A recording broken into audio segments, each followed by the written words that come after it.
Hey everyone, welcome to lesson 3 where we'll be talking about equitable compensation. So, what is equitable compensation? Equitable compensation refers to a system of compensation that's fair and just. It's about making sure employees' pay is based on skill and experience and the value they bring to the organizations, not on characteristics like gender, race, sexual orientation, newcomer status, or disability. The goal when it comes to equitable compensation is to make sure our biases aren't affecting the way we compensate our employees and that employees in similar roles with similar qualifications are receiving similar pay. To learn more about bias, check out the first lesson of Module 2 titled Bias and Stereotypes. Equitable compensation plays a huge role in terms of building trust and between employers and employees. It also has a big impact on morale. When employees feel that their pay is fair or just, so when they feel it matches industry standards or reflects market evaluation of their skills and expertise, they're going to be more satisfied with their job and their organization.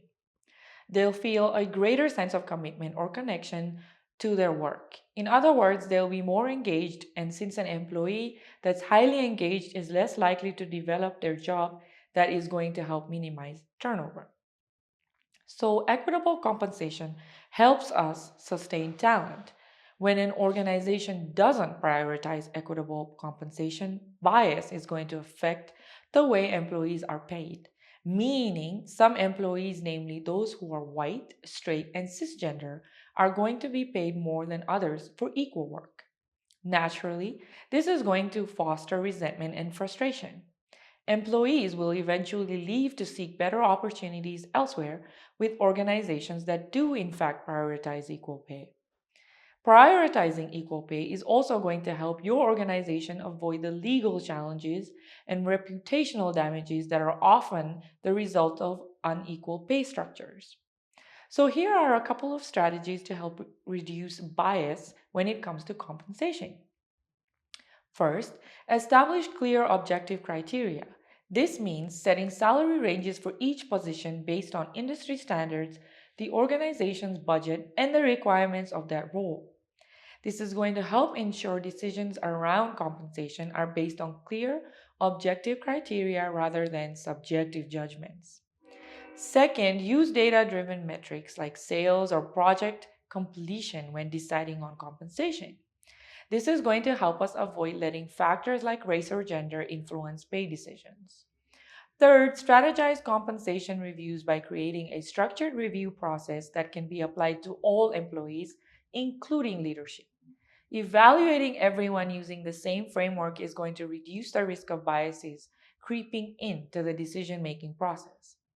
I'd also recommend putting together a compensation committee with people from different areas of the organization so that there is more than one person that is reviewing an employee's pay.